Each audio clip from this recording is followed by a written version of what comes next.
program Love Life Talk bersama dengan Kata Okta Kartika. Hari ini hadir lagi untuk menyapa Anda, Sahabat Sonora, meskipun saya di studio sendirian nih. Tapi nggak apa-apa, Sahabat Sonora, tidak mengurangi semangat kita di pagi hari ini, Sahabat Sonora, untuk menemani Anda di acara Love Life Talk. Dan hari ini kita masih membahas berbohong lagi, Sahabat Sonora. Kalau kemarin kita bedah buku ya, berbohong belum tentu bohong. Kemudian kemarinnya lagi bagaimana cara menghadapi orang yang suka berbohong, dan sekarang bagaimana cara hilangkan kebiasaan berbohong. Bisa nggak ya kebiasaan berbohong ini dihilangkan, Sahabat Sonora? Nah, Sahabat Sonora, berbohong merupakan salah satu tindakan yang paling dibenci oleh kebanyakan orang, tetapi sering ya dilakukan. Bagi beberapa orang, kebiasaan berbohong bahkan sudah mendarah daging dalam diri mereka.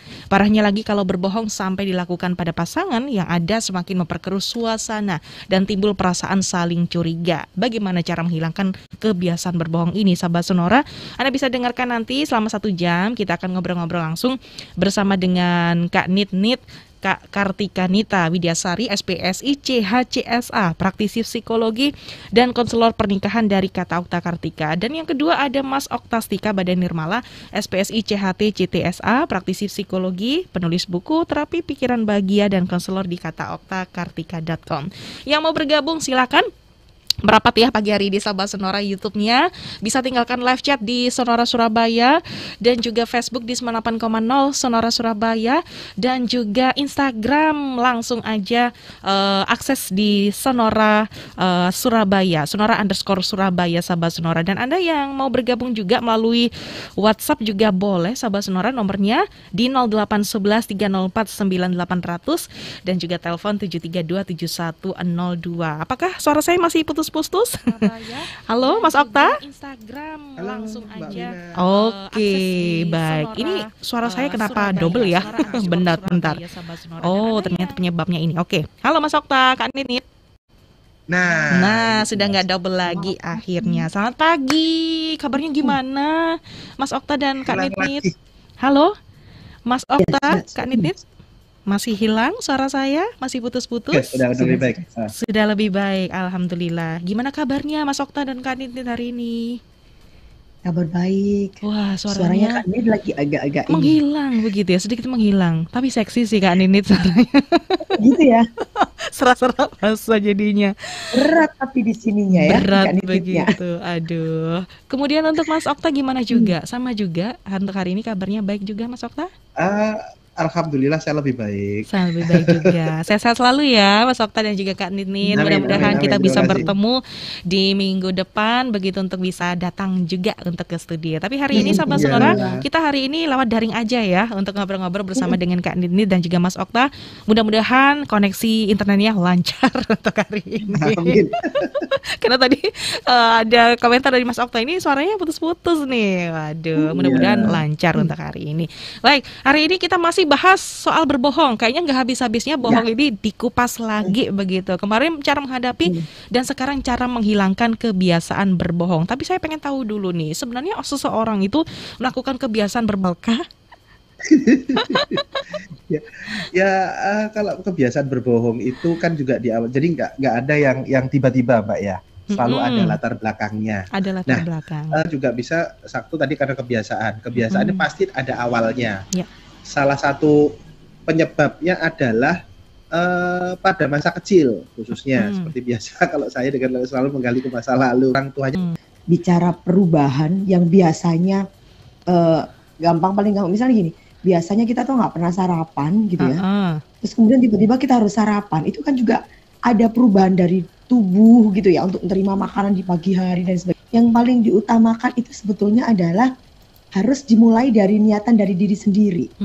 Dimulai dari menyadari bahwa yang biasa aku lakukan itu adalah, kemudian kita juga harus tentukan dulu sebelum bisa menghilangkan kebiasaan berbohong bahwa ini ternyata dengan aku punya kebiasaan berbohong ini nggak ada manfaatnya untuk aku, bahkan bisa akhirnya untuk bisa menyakiti sekitarku, orang yang aku sayangin begitu. Nah, harus temukan dulu manfaatnya sebelum kita ini menghilangkan kebiasaan. Karena kalau kita udah sadar bahwa itu nggak baik, itu nggak baik untuk kita, nggak baik untuk sekitar kita. Nah, kemudian kita baru bisa mulai untuk mencoba untuk belajar menghilangkan kebiasaan berbohong. Dan itu memang butuh waktu ya, dan butuh dilatih gitu. Dan sekali lagi itu juga butuh bantuan dari sekitar, terutama apresiasi ya gitu. Jadi misalnya ketika udah deh aku mau belajar ya, mulai hari ini aku mau bicaranya jujur sama kamu, misalnya begitu. Tapi kemudian terkadang masih akan misalnya kayak gitu, kamu masih ada bohongnya, jangan kayak begitu. Dia kita proses ya.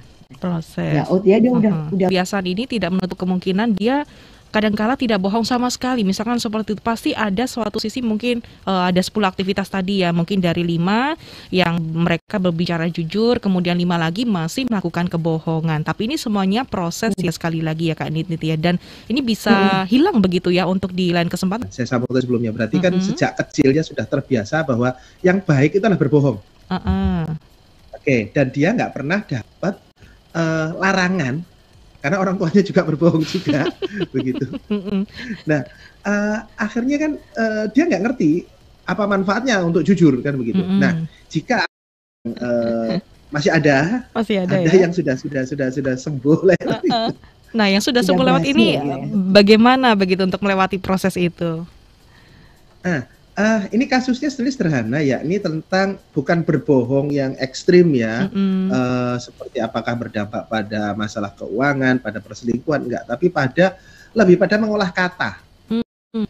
Jadi si suaminya itu terbiasa untuk mengedit kata sebelum dia ngomong. Karena memang di masa kecilnya dia terbiasa, si pasangannya malah si istrinya itu bahwa aku mau belajar tapi aku belepotan loh ya. Yaitu setelah ya kita kasih saran, kasih arahan bla bla. Yang istri kita yakinkan bahwa sejelek-jeleknya informasi itu adalah dia sedang belajar. Jadi tolong jangan diomelin dulu, tolong jangan dimarahi dulu. Dengarkan saja. Dengarkan dulu. Ya. Misalnya kamu ada hal yang nggak nyaman, tanya. Pasangannya untuk menghilangkan kebiasaan bohong. Memunculkan rasa aman dulu ya. Rasa aman bahwa dengan ketika kebiasaan berbohong, sampai hal yang kecil-kecil pun dia berbohong. Ini yang nggak sesuai pun nggak apa-apa ya. Nggak beli helmnya harganya berapa? Bagus banget, harganya berapa? Bilang aja 3 juta. Gitu. Biasanya kan bilangnya berapa? 500.000. Gitu. Pada saat mengatakan 3 juta, ini berarti keuangan aman ya. Begitu kan, bicara tentang keuangan, seaman-amannya apa kan begitu sih ya. Buta harga price-nya apa adanya boleh ya. Yang nggak boleh itu adalah ternyata bukan harganya, gitu kan sebetulnya kan gitu. Saya bilang dulu. Tapi bilang dulu. Yang harganya fantasi juga, takutnya nanti tergantung tangannya. Kebiasaan seperti ini apakah juga masuk dihilangkan juga kah? Ini kan ada juga mungkin basa-basi. Mungkin masakanmu. Tergantung dari pasangan ini ya, tergantung pasangan ini. Namun setidaknya basa-basi itu juga asal tahu tempat ya, asal tahu suami pulang, terus si istri tanya. Basa-basi, baru pulang mas, gitu. Ya udah tahu baru pulang tanya. Terus apa namanya, sayang hari ini masak apa? Lah itu di meja udah ada, ngapain nggak dilihat sendiri lah, kalau fakta kan begitu. Dan harus dibiasakan, harus dibiasakan sehingga akhirnya ada aja bahan untuk komunikasi. Baru nanti jika pada konteks-konteks yang lebih serius, baru itu teknik ini gitu, atau kan memang yang benar-benar yang tidak wajar. Contoh mungkin lebih beratnya adalah mungkin pasangan berselingkuh kayak gitu. Apakah termasuk hal yang itu kah maksudnya? Sebetulnya yang perlu kebiasaan berbohong yang harus dihilangkan itu adalah satu, justru kebohongan yang diawali dengan kebohongan kecil. Diawali dengan kebohongan kecil ya. Kayak gitu ya, itu yang harus dihilangkan. Misalnya nih, saya habis ada ketemu klien, saya pengen nongkrong ngafe sama teman-teman. Misalnya ya, meeting sampai tengah malam kayaknya nih. Nah, bohong kan? Orang meetingnya udah selesai. Tapi saya mau lanjut. Nah, ini kan sebetulnya yang boleh, karena yang jadi masalah adalah sebenarnya bisa jadi si suaminya suka nongkrong sama teman-temannya, sejak dulu suka sosialisasi lah ya. Gitu. Yang istrinya itu misalnya suka apa ya, di Suka rumah, rebahan, suka di rumah. rebahan, suka di rumah, misalnya nggak suka nongkrong itu adalah aktivitas yang Gak jelas. gak jelas dan Ide ya? sia-sia lah. Nah, ini menurut yang perempuan ya, menurut yang perempuan ya, si istrinya ya. Nah, terus kan ini punya masing-masing kebutuhan nih. Si suami, saya sudah tahu nih kalau aku bilang aku akan nongkrong sama teman, adalah meeting gitu. bisa memenuhi keinginan saya. Mhm. Padahal jika sama-sama bisa ngobrol, sayang aku itu dari dulu suka aku nongkrong. Aku kalau nggak nongkrong sama temanku, aku nggak ada ide, nggak ada inspirasi, begitu. Nah, si istrinya, kamu nongkrongnya, aku tuh nggak suka sama laki-laki yang keluar malam kelayapan main perempuan. Nah, bisa jadi ada wawasan yang berbeda kan? Padahal belum tentu juga ya sama perempuan ya. Belum mungkin tentu ya. juga. Nah, akhirnya bisa dong nanti akhirnya jadi apa ya, cari jalan tengah. Misalnya boleh nih nongkrong, boleh nggak aku nongkrong, setelah diobrolin kamu boleh nongkrong asalkan ada syarat dan ketentuan berlaku misalnya. Oke. Jadi apa syaratnya ya, ngobrol apa syarat, misalnya syaratnya ya kamu kasih tahu kamu nongkrong di tongkrongan misalnya Gimana? sama siapa aja ya, nggak usah pakai video call, misalnya yang apa ya, kalau bahasanya bolehnya kafenya tuh kayak apa, boleh nggak apa-apa sekalian aja yang anu ya, kafe yang terang, bukan yang remang-remang misalnya. Nggak apa-apa, dan justru itu adalah membantu untuk ini ya, sama-sama saling jujur ya akhirnya. Nah, akhirnya dia misalnya si perempuan, si istrinya, nggak apa-apa kamu nongkrong, syaratnya itu pokok aku nggak kamu wajibin untuk ikut tuh ya. Nah, itu kita main lagi. Nah, akhirnya oke, nggak apa-apa, kamu di rumah boleh, kamu pakai misalnya mau pakai internet Netflix sebanyak-banyaknya boleh deh. Nah, tapi aku boleh nongkrong, oke, tapi aku nggak udah. Akhirnya ketemu jalan tengah sehingga nggak perlu lagi berbohong. Jadi misalnya nanti ini aku udah kelar nih meetingnya, tapi mumpung udah di sini aku kontak temen. Boleh lagi loh juga sambil tanya kan, ngobrol bareng sama pasangannya. Misalnya kalau nongkrong itu boleh sampai jam berapa sih? Nah, itu boleh. Jadi biar sama-sama nyaman. Nyaman ya. Misalnya kayak gitu. Atau seminggu berapa kali sih boleh nongkrong? Boleh juga loh disampaikan. Supaya kebutuhannya sama-sama dapet. Nah, karena sama-sama kebutuhannya dapet, akhirnya kita bicara tentang kebohongan, nggak ada lagi yang namanya bohong. Nah, ini kan awalnya kecil-kecil Mbak Vina, ini kan kecil-kecil awalnya ya. Akhirnya ada jalan tengah. Nanti ini akan merambat pada misalnya penggunaan keuangan, investasi, kenalan dengan lawan jenis dan sebagainya.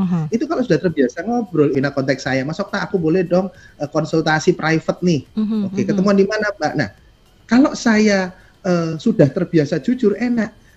Cin, aku ada klien namanya Mbak Vina. Dia ngajak aku ketemuan di resto ini. Cuman kita ngobrolnya cuman berdua. Nah, kita mau ngomongin masalah kasusnya kurang lebih begini-begini.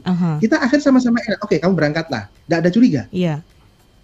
Karena udah tahu karena ya. sudah terbiasa mulai hal yang kecil-kecil cerita. Udah cerita. Dan ternyata respon pasangannya juga oke-oke aja gitu ya. Coba kalau misalkan nggak cerita ya, dari hal kecil gitu ya. Ketemuan tapi di resto ya, atau di kafe, jangan di hotel misalnya. Nah, itu kan enak. Nah, nanti juga misalnya merembet pada investasi. Kapan lari Mbak Vina juga ada pendengar kita yang ngobrol yang suaminya investasi sampai banyak, bohongin akhirnya habis ratusan juta kalau nggak salah kapan hari itu ya. Nah, ini juga tanda juga apakah sebelum itu apakah urusan yang kecil-kecil sudah selesai? Sepertinya belum ya kalau feeling sih. Makanya urusannya udah jadi besar tau-tau gitu ya. Akhirnya istrinya keciduk nih. Kayak gitu. Mungkin itu tadi belum diselesaikan kita gitu. Biasakan untuk lakukan ini ya, kejujuran ya dari hal-hal kecil-kecilnya. Dampaknya untuk seseorang yang sulit menghilangkan kebiasaan bohong ke dirinya sendiri dulu deh sebelum ke orang lain begitu. Apa nih sih kira-kira? Orang yang punya kebiasaan bohong itu akan lebih capek Mbak Vina. Oh, dia sendiri juga merasakan capek juga ya? Capek. Karena dia harus mengedit segala hal yang ada dalam pikirannya dia. Seperti kemarin saya ceritakan pada episode yang lalu bahwa orang yang berbohong itu kan berarti menyimpan kejujuran, keaslian. Nah, menyimpan ini saya ibaratkan, mohon maaf banget, seperti orang yang perutnya kekenyangan dan pengen buang air besar, tapi ditahan. Itu kan keceplosan tanpa, kalau keceplosan terstruktur nggak apa-apa ya. Keceplosan yang direncanakan, tapi keceplosan pada orang yang salah, momen yang salah, ada yang salah, malah kacau kan. Nah, itu dampaknya. Dan pasti orang yang selalu melakukan kebohongan, mungkin rasanya enteng, kayak gini aja, udah deh bohong aja gitu, pasti akan beres gitu. Maksudnya tidak ada beban di sini. Aku pikir seperti itu. Ternyata dia sendiri juga merasakan capek juga ya untuk hal ini karena memang melakukan kebohongan begitu. Tapi di sisi lain dia tidak mau merubah kebiasaan itu karena memang masih belum gitu ya. Dan sulitnya dampak ke orang lain ini bagaimana juga, kan terbiasa ini pasti bohong nih. Pasti akan kehilangan kepercayaan juga dari orang-orang sekitar begitu. Pasti, bagi kalau pernah ketahuan ya. Orang sekitar seperti itu ya. Nah, susah-susah gampang ya sahabat Sonora ya. Ternyata punya kebiasaan berbohong, gak hanya diri sendiri aja yang capek, bahkan untuk mendapatkan kepercayaan orang lain juga sesusah itu ternyata. Nah, saya akan langsung saja ya ke YouTube nih. Saya akan sapa dulu untuk Lailatul Ezra, selamat pagi. Nah, kebetulan nih saya punya teman yang suka bawa-bawa orang tuanya yang katanya kaya raya, punya sawah, punya tanah banyak di desa, kemudian punya perkebunan, tapi padahal nggak sesuai dengan realita, sama teman aja kadang hutang. Nah, kalau ditagih RUT, kalau mau bayar, katanya kaya raya, masa harus ngutang sih? Dan dia lakukan gak hanya ke satu orang aja, tapi ke teman-teman yang lain juga. Cuma dijanjiin bakal bayar aja, tapi ditagih selalu banyak alasan dan gak masuk akal. Apakah teman yang karakter seperti itu bisa menghilangkan kebiasaan bohongnya? Nah, caranya gimana biar dia juga mau bayar hutang nih ke teman-teman lainnya juga? Karena kasihan nih teman-teman di kampus juga banyak anak perantauan juga, kebutuhannya juga harus berhemat untuk keperluan di kampus dan juga kos-kosan. Nah, ini kalau ini soal temen nih yang suka hobi ngutang, tapi padahal dia ngakunya kayak raya nih, apalagi bawa-bawa orang tuanya. Nah, ini bagaimana nih kasusnya Mas Okta? Kak Ninit ada tanggapan? Gini, yang pasti sifat atau sikap seseorang itu bisa berubah jika orang yang bersangkutan dan Tuhan bersedia. Sudah. Jadi kita sebagai orang luar tidak bisa merubah dia jadi lebih jujur, jadi lebih bilang apa adanya, tidak bisa. Yang bisa merubah hanya dia dan Tuhan saja. Gitu. Jadi berkaitan dengan penagihan ini ya sudah ditagih saja. tanpa ada hubungannya untuk merubah sifatnya dia. Okay. Atau mungkin bisa jadi juga perlu belajar lagi. Tadi kan ceritanya dia kan bercerita, mungkin akhirnya berhasil mau meminjamkan karena latar belakang dari cerita tersebut begitu kan ya. Nah, bisa jadi mungkin sebenarnya dari kitanya kita belajar lagi pada saat ada orang bercerita, gitu ya. Pada saat ada teman bercerita, kita ngecek dia ini bicaranya jujur nggak sih? Gimana cara ngeceknya? Nah, ada di buku terbaru kami. Jadi di buku ini Mbak siapa tadi yang tanya? Mbak Lailatul. Ya, benar. Di buku ini Berbohong Belum Tentu Bohong itu ada 21 indikator kebohongan. Jadi pokoknya ada orang ngomongin tentang itu sudah fix dia pasti bohong. Satu. Yang kedua nanti sesuaikan dengan baseline-nya. Baseline itu kondisi aslinya dia gimana. Nah, jadi kesesuaian komparasi antara baseline dan 21 indikator kebohongan itu Anda bisa menyimpulkan, oh ini orang ini ngomong apa adanya atau ada yang disembunyikan. Oke, berarti jadi kayaknya begitu deh Mbak Vina. Jadi belajarnya bukan bagaimana kita akan merubah. Kalau dalam kasus ini bagaimana kita akan merubah seseorang itu jadi lebih bicara apa adanya, lebih jujur. Tapi akhirnya kan kita nggak bisa merubah orang lain, kecuali kalau memang Tuhan dan orang lain tersebut memang ingin berubah begitu ya. Yang bisa kita lakukan kita yang bikin benteng untuk kita sendiri ini. Biar nggak masuk dia dalam lingkarannya. Lebih waspada lingkaran kebohongannya dia, maksudnya begitu. Lebih waspada aja dan lebih hati-hati aja kalau punya teman seperti ini. Tapi tetaplah ya ditagih, apalagi kalau nominalnya banyak. Waduh, ini kasihan juga ya sama yang teman-teman. Ataupun mungkin bonong-bonong bareng-bareng deh untuk nagihnya kompakan gitu. Biar ada efek jerah. Dan mau bayar juga begitu, biar nggak ngibul terus bawa-bawa nama orang tuanya, apalagi yang punya sawah, perkebunan dan sebagainya. Kalau perlu datang aja deh ke desanya, pulang kampung ya biar tahu gitu. Oke, Lailatul Ezra, terima kasih. Untuk ini ada Inaki Vero, selamat pagi.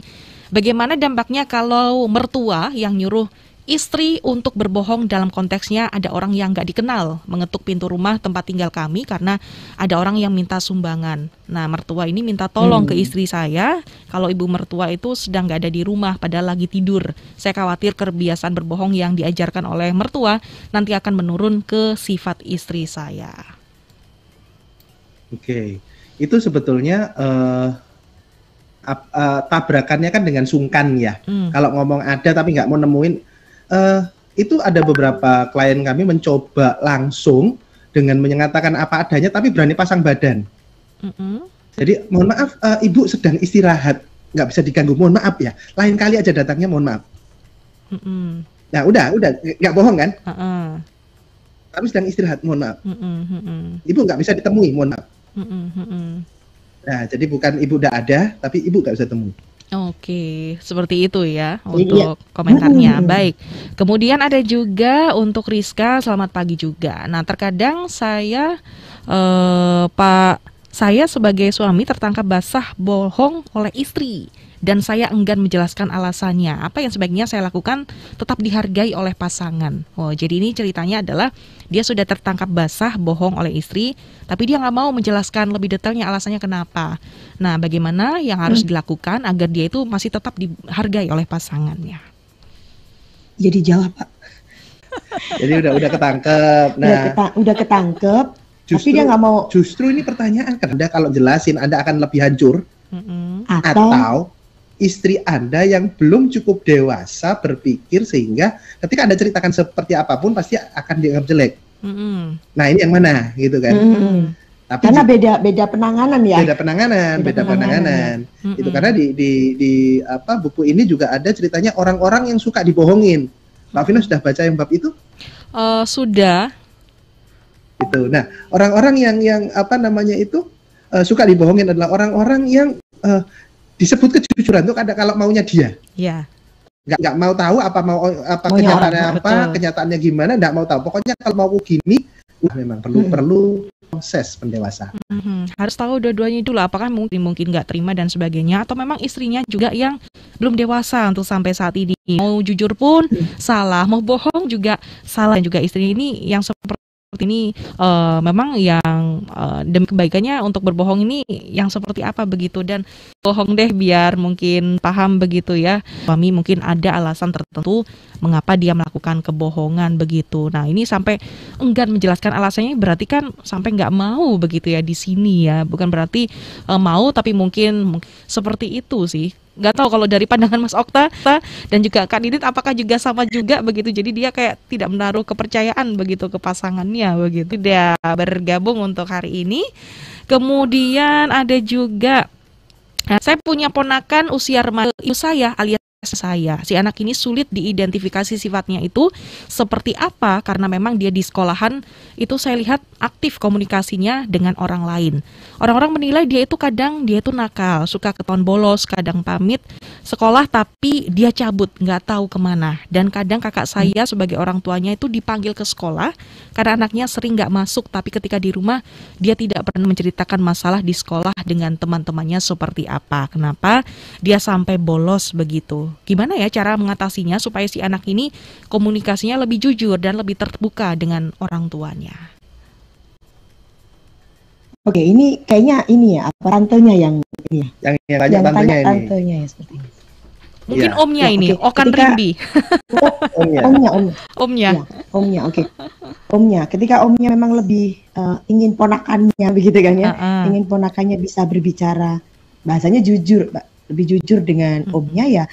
Kalau memang omnya bersedia, omnya yang melakukan pendekatan. Bonding ya. Omnya yang bonding dengan anaknya. Ini dengan ponakan, katanya sebagai teman. Jangan langsung tiba-tiba ditanya, bolosan ya kamu ya, malas kamu sekolah ya, mau jadi apa kamu? Jangan gitu. Ngobrol, jangan ngobrolin sekolah, ngobrolin dulu asik-asikan. Kalau memang bisa main musik, gitaran bareng. TikTokan bareng ya. Ajak makan. Yes, ngobrol-ngobrol dulu. Basa-basi dulu ya, pakai basa-basi.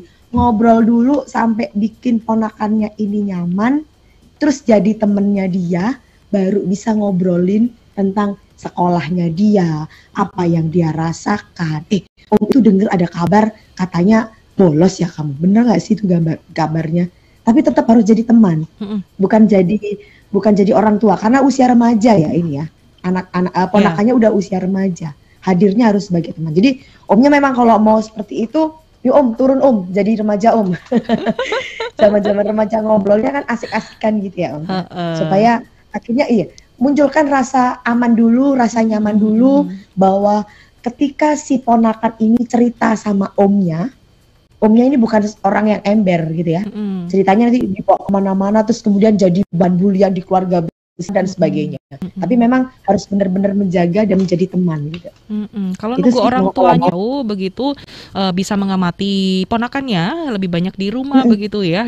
Nunggu orang tuanya juga susah karena mereka juga sibuk bekerja. Nggak apa-apa, dimulai dulu dari omnya. Sekaligus juga nostalgia deh seperti zaman SMA gitu, kayak ngobrol sama teman sendiri gitu ya. Oke, Asalkan terima kasih pertanyaannya luar biasa sekali untuk hari ini. Kemudian ada juga Nita Putri, selamat pagi. Nah, saya punya anak TK usia 6 tahun karena seringnya berkumpul dengan teman-teman sebayanya yang kadang-kadang dikit-dikit berbohong untuk menutupi suatu kesalahan. Akhirnya lama-kelamaan ditiru juga oleh anak saya. Menurut kakak gimana nih caranya mengarahkan anak supaya tidak berbohong? Karena dia lihat teman-teman seusianya berbohong dibiarkan saja oleh orang tuanya secara terus-menerus. Oke, ya. Yang jelas kalau kita bicara anak itu akan sangat mudah meniru dari apa yang dilihat dan dari lingkungannya, begitu kan ya.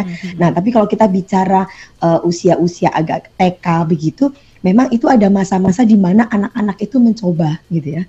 Mencoba untuk menceritakan hal-hal yang lain gitu ya, yang berbeda begitu. Nah, itu memang tugasnya kita sebagai orang tua. Mulai dari situ masih sikap seperti apa.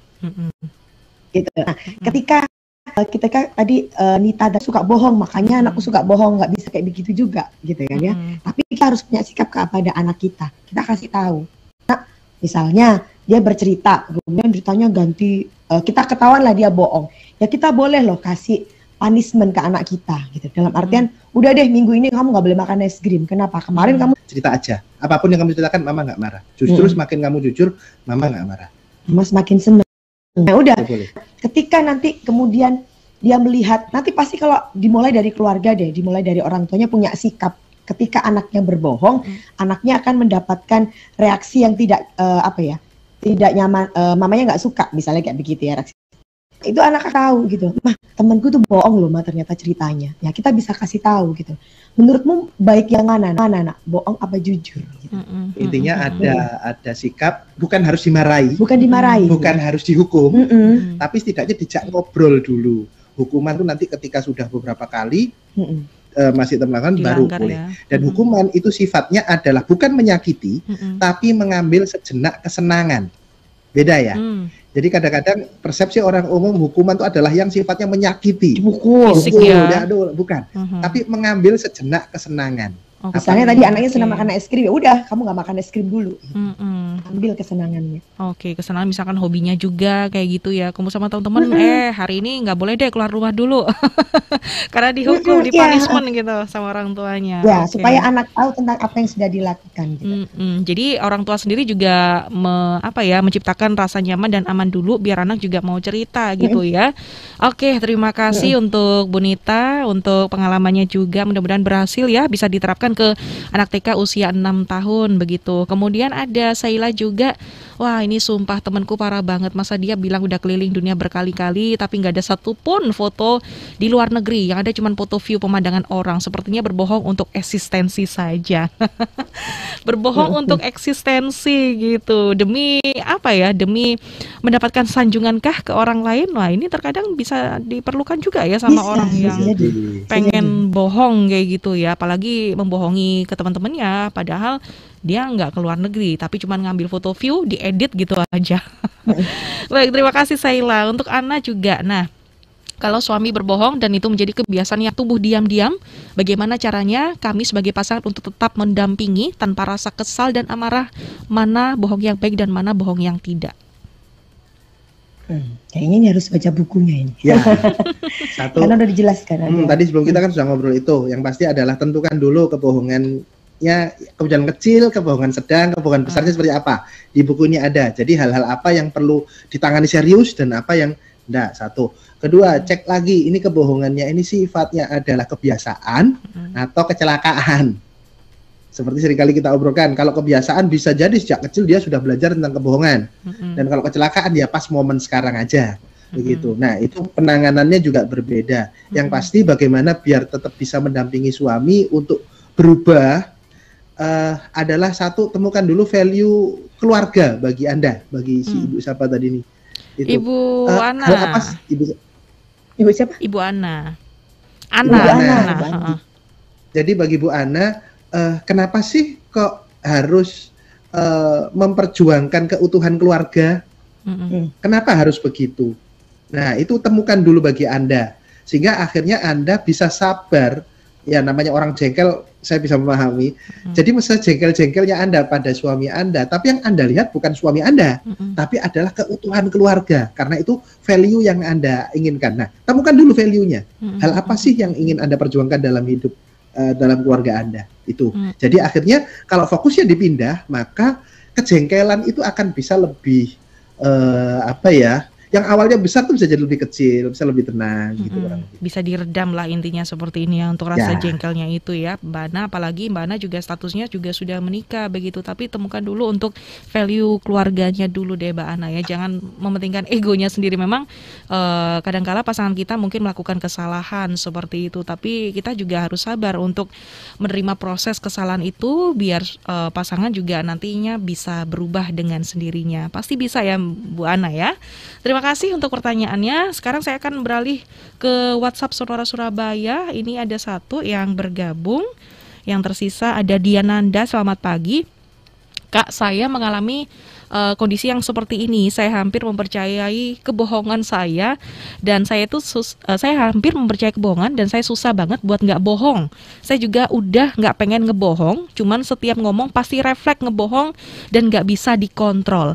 Setahu saya, kalau saya ngebohong itu akibatnya dulu saya nggak pernah diterima, kemudian dimarahin, dibentak, dimusuhin. Jadi saya mulai munculnya dari situ. Saya takut kalau saya jujur, orang-orang pada nggak suka sama saya, benci dan lain-lain dan sebagainya. Gimana caranya biar saya tidak melakukan kebohongan lagi? Saya melihatnya gini, Mbak siapa tadi? Diananda. Mbak Diananda. Jadi gini, kalau saya memahami pertanyaan Anda adalah berarti ibarat saya ini berarti punya kekurangan. Dan saya untuk bisa masuk pada sebuah komunitas, pada sebuah lingkungan, saya harus menaikkan standar saya sehingga sama dengan komunitas itu agar bisa diterima. Kondisinya mungkin seperti itu kondisinya ya. Nah, akhirnya Anda harus berbohong untuk bisa masuk ke situ. Nah, mungkin yang perlu dicari adalah carilah komunitas atau lingkungan yang bisa menerima Anda apa adanya. Banyak kok sekarang ini kondisi orang yang komunitas-komunitas yang bisa menerima apa adanya. Ini udah masuklah situ. Justru ketika Anda masuk ke situ, ketika Anda bohong, Anda melebih-lebihkan, malah Anda jadi aneh. Justru kondisi aslilah yang akan membuat Anda diterima. Nah, carilah komunitas itu. Pendek kata begini, stop untuk takut kehilangan teman. Oke, carilah teman yang sesuai saja. Kalau misalnya nggak cocok dengan standar orang lain, nggak cocok dengan standar teman, komunitas dan sebagainya, carilah teman yang lain. Yang lebih bisa sesuai dengan standar kita. Gitu. Jadi ada cerita, jadi ingat ada salah seorang kawan juga, itu dia itu aslinya, kita bicara aslinya. Aslinya itu kalau bicara itu tata bahasanya itu nyelekit. Nyelekit itu apa? Bikin apa ya? Nusuk begitu ya. Nusuk ya. Jadi kayak yang to the point tapi yang lebih ke jelek gitu loh. Kalau bicara itu kayak begitu. Sekali gitu. Bicara langsung jelek gitu ya, Kak Dinit. Yes. Oke. Nah, dia aslinya seperti itu, itu. Kemudian pada saat dia itu kepingin masuk ke sebuah komunitas yang menurut dia itu baik, begitu ya. Menurut dia itu baik. Nah, pada saat masuk ke situ, awalnya dia keluar aslinya. Ya kan? Ya kan gara-gara begitu masuk ke situ direspon negatif, kok kayak begini sih gitu loh. Nah, karena dia itu saking pinginnya masuk ke komunitas tersebut, akhirnya dia merelakan dirinya itu pakai topeng. So, jadi pada saat dia ketemu lagi dengan komunitasnya, dia berubah banget loh. Dia bicaranya sangat halus gitu kan ya. Jadi akhirnya kayak semua itu baik, ini enak, oh baik, ini bagus. Jadi semuanya tuh selalu dia omongnya itu jadi yang ini enggak, menurut dia tuh akhirnya kok aku jadi aneh gitu ya. Pertama dia mulainya awal-awal oke aja nggak apa-apa. Gitu. Lama-lama ada dalam dirinya dia tuh yang berontak. Kok aku jadi aneh ya sekarang? Kayak bukan dirinya sendiri gitu kah Kak Nit? Iya. Oke. Iya. Dan dia akhirnya ngobrol juga gitu dengan kami, ya kita bilang, loh ganti orang gimana, ganti komunitas gimana gitu. Kayak nggak jadi Nah, diri akhirnya dia, sendiri ya. iya, yang dia lakukan akhirnya dia mencoba untuk coba cari teman gitu ya. Dengan komunitas yang lama ini akhirnya dia tetap baikan, tapi nggak yang apa ya, Aktif Nggak mungkin nggak ya. intens gitu ya. Dia akhirnya mencoba mencari dan ketemu dengan komunitas-komunitas yang bisa memang menerima dia. yang bisa menerima dia. Biar kamu ngomongnya nyelkit apa kayak gimana, justru malah terkadang itu dibutuhkan loh. Kadang kalau dia nggak datang tuh malah dicari, kamu nggak datang sih, kenapa? Kita tuh butuh respon jujur kamu loh. Jadi butuh respon jujur kamu. Kadang-kadang ketika kita misalnya ada teman bawa kue terus kita makan bareng gitu kan, kadang-kadang kan kita bilang, enak banget ya kuenya, pinter banget ya kamu masak ya. Sementara ada satu teman kita yang orangnya nyelkit banget, kalau bilang kayak gini kok enak, ini dijual gini nggak laku, ini kayak gini, model-model kayak gitu. Tapi justru di komunitas yang baru nih malah mikir, iya jual segitu kemahalan berarti ya, harusnya berapa? Biar mahal harusnya bagaimana? Jadi malah dibutuhkan loh. Jadi untuk motivasi juga ya. Iya, Mbak Diananda mungkin bisa jadi ini salah satu trik juga. Coba Mbak tetap boleh baik dengan komunitas tersebut, atau mungkin coba ganti teman Mbak. Oke, ganti nambah teman yang akhirnya bisa menerima diri kita itu apa adanya. Karena ada orang yang penerimaannya mungkin bisa menerima omongan nyelekitnya orang itu, tapi ada juga orang yang nggak bisa. Cari memang orang yang sekufu lah di sini paling tidak menerima menerima julitan ataupun omongan Anda yang mungkin dirasa nyelekit begitu ya untuk orang lain, tapi dia menerimanya biasa-biasa saja kayak gitu ya. Mungkin nambah temen deh paling tidak di sini ya untuk solusinya dari Mbak Diananda tadi, biar nanti Anda juga nggak pusing kalau misalkan di komunitas yang si A ini Anda merasa nggak diterima begitu. Anda juga merasa kayak dimarahin, dibentak, dimusuhin dan juga sebagainya. Cari deh teman di luar lain yang sekiranya membuat Anda juga nyaman. Terima kasih Mbak Diananda. Ini waktu kita sudah di jam 10:59, nggak terasa kita ngobrol-ngobrolnya. Oke, apa nih closing statementnya, cara menghilangkan kebiasaan berbohong? Kak Ninit, Mas Okta silakan. Ya, ayo bikin hidup kita lebih ringan dengan kita bisa jujur, ngobrol apa adanya, dan marilah kita jadi pasangan yang dewasa sehingga bisa menerima apapun kejujuran dari pasangan kita. Oke, ada agenda kah dari Kata Okta Kartika? Belum ada. Yang pasti dapatkan buku Berbohong Belum Tentu Bohong. Nah, gimana caranya? Bisa di platform online, bisa langsung japri DM ke IG Kata Okta Kartika juga bisa. Oke, baiklah. Terima kasih Kak Nini dan juga Mas Okta. Sehat selalu sekali lagi. Mudah-mudahan minggu depan kita ketemu ya di studio di sini. Amin. Baik, sampai jumpa Kak Nini dan juga Mas Okta. Baik, terima kasih untuk Mas Okta dan juga Kak Nini dari Kata Okta Kartika, dan terima kasih juga untuk sahabat Sonora luar biasa untuk pertanyaannya hari ini dari YouTube dan juga WhatsApp yang sudah bergabung di Sonora Surabaya di program Love Life Talk. Saya Vina Putri pamit, sampai jumpa di minggu depan. Dah.